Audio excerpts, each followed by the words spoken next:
لە هەفتەی دووەم لە خولی نایابی کوردستان چوارقورنا لە یاریگای خۆیدا میوانداری شێروانەی کرد. نیوەی یەکەم سەنگەر محەممەد لە خولەکی 21 یاریەکەدا بە 2 گۆڵی 1 لە دوای 1 چوارقورنەی پێشخست.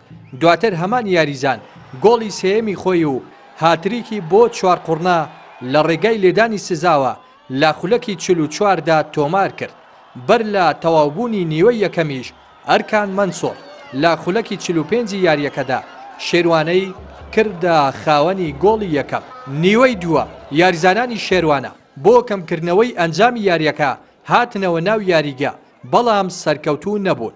بەم ئەنجامە چوارقورنا 3-1 لە شێروانەی بردەوە و 3 خاڵی یاریەکەی بەدەست هێنا. پیرۆزبایی لە هاندرانی یانی وەرز چاقڕۆ دەکەین.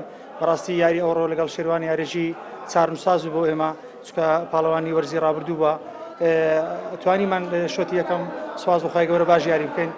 ئێمە فترێکی زۆری دەستمان پێ کردووە، هەر لەبەر ئەوەش تۆزێک ترسمان هەبوو لە شۆتی دووەمکەوە بەدەنی یاریزانەکانمان لە ڕووی جەستەیە و لە ڕووی لیاقەیەوە عنیدا بەزێ، بەڵام سواز بخوای گەورە یاریزانەکان پیاوانەی یاریان کرد.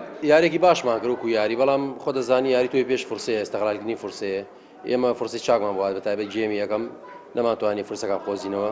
ئەوان لە چەند هەڵەیەکی ئێمە وەستانی ئێمە بەڕاستی توانیان هەلەکان قۆزنەوە گۆڵی بێتۆمارکەن.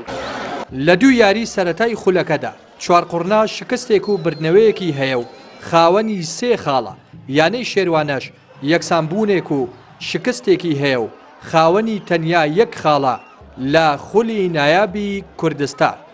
ڕێناس ئەرسەلان، کەناڵی پەیام، چوارقورنا.